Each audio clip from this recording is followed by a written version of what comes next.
So ngayon, pakinggan po natin mga kababayan itong nakita nating balita.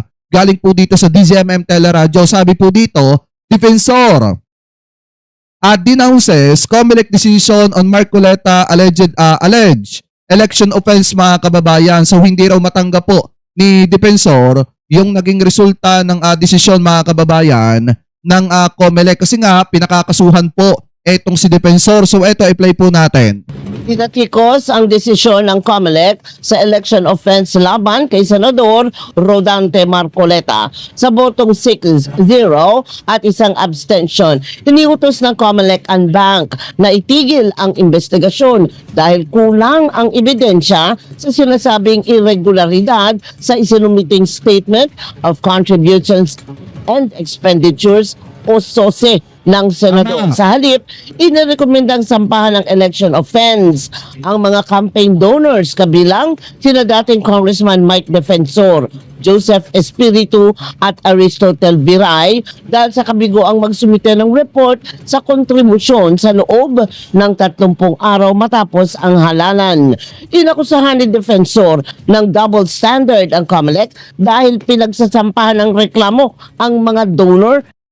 Ngayon mga kababayan, parang ang nangyari dito, tama yung sinasabi ni ni Attorney Jesus Palsis na kung saan mga kababayan, naidawit pa etong sina Defensor dahil po doon sa reklamo kay Senator Rodante Marcoleta. Alam niyo mga kababayan, kung tutuusin, hindi naman po magiging malaking usapin ito kung naging totoo lang sana etong si Marcoleta sa usapin ng kanyang sose mga kababayan. Kaso ang problema, dahil nga sa siguro may itinatago or hindi marunong magpakatotoo, pati sina Defensor mga kababayan, nadamay. Ano po, dahil kung titingnan nyo nga yung sinabi dito, ni Attorney Jesus Palsis mga kababayan, ito basahin natin.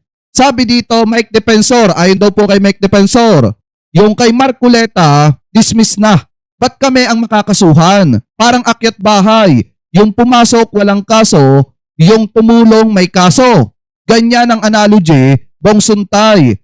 Dami kong tawa kay Mike Defensor, nilaglag kayo.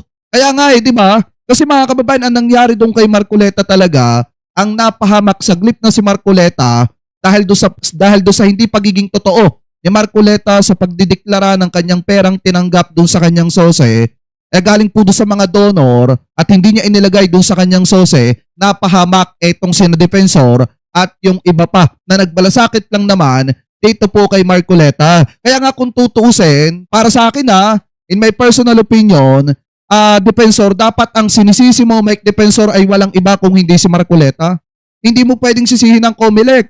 Kasi kung naging totoo lang sana si Marcoleta sa pagdideklara ng kanyang perang tinanggap sa kanyang sose, hindi sana kayo napahamak. Kaso ang problema, hindi marunong magpakatotoo si Senator Dante Marcoleta, kaya pati kayo napahamak. Di po ba? Anyway, tuloy pa natin. Pero hindi ang mismong kandidato. Kung kay Senator Marcoleta, dismissed na. Shoutout po kay Ma'am Malula Serna Mega love shoutout po sa inyo. Ba't naman kami ang makakasama sa kaso? Yung parang akyat bahay, di ba? Tinulungan mo makaakyat. Yung pumasok sa bahay, walang kaso. Yung nagtulak pa akyat, may kaso. Ba't ganun? Analogy ni Bong Suntay, mga kababayan. Alam mo, payo ko lang kay Mike Defensor, dapat ang kausapin mo dyan, ang sisihin mo dyan si Senator Dante Marcoleta. Kasi unang-una, siya yung nagdesisyon na hindi ilagay yung mga pangalan nyo.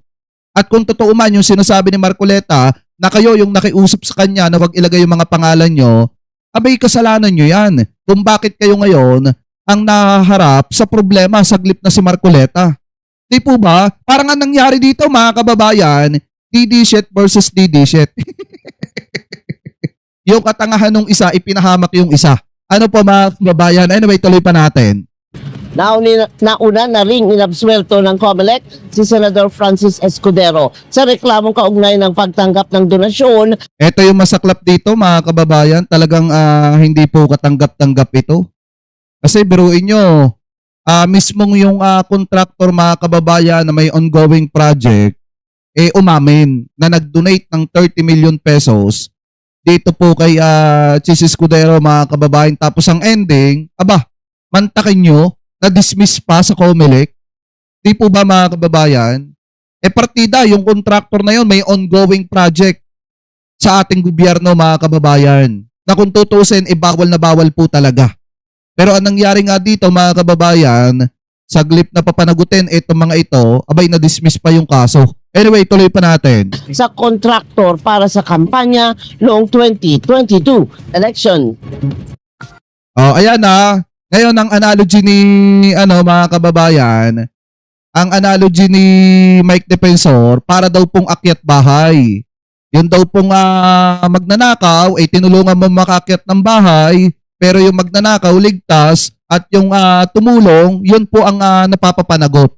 So inihalin tulad niya mga kababayan doon, yung ginawa niyang pagtulong kay Marcoleta. Kaso nga lang ang problema, ang dapat kausapin talaga ni Mike Defensor dyan, si Marcoleta, kausapin niya kung bakit hindi siya naging totoo doon po sa pagdideklara ng perang tinanggap niya sa kanyang sose. Kaya ngayon mga kababayan, kung mapapansin nyo, ang nahaharap sa matinding problema ay etong sina Defensor, saglit na etong si Marcoleta. Sa bagay mga kababayan, kung na-absuelto man ang kaso nito pong si Marcoleta, dyan po sa COMELEC, okay pa rin. Bakit mga kababayan? Kasi ang pinakakasuhan, yung kaalyado ni Marcoleta na si Mike Defensor na maingay, pagdating po sa pagbibintang at pag-iimbento ng kwento para sirain ang ating mahal na presidente at ang kanyang gobyerno. So karma na yan sa'yo, Mike Defensor.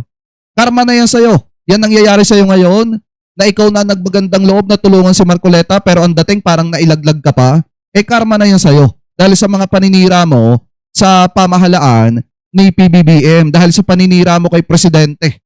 At dun sa iba pa mga politiko na wala namang atraso sa'yo. So ngayon, mga kababayan, speaking of, wala ba yung boses natin yan?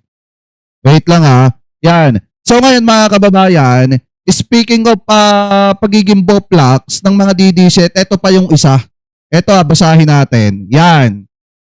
Di yan. Yan. Kasi nag-post po itong si Senator Robin Padilla at meron po siyang sinasabi, mga kababayan. At ayon po sa kanyang post, ito, basahin po natin ang mundo ay nasa bingit ng malawakang digmaan. Pero ang politika sa Pilipinas walang tigil.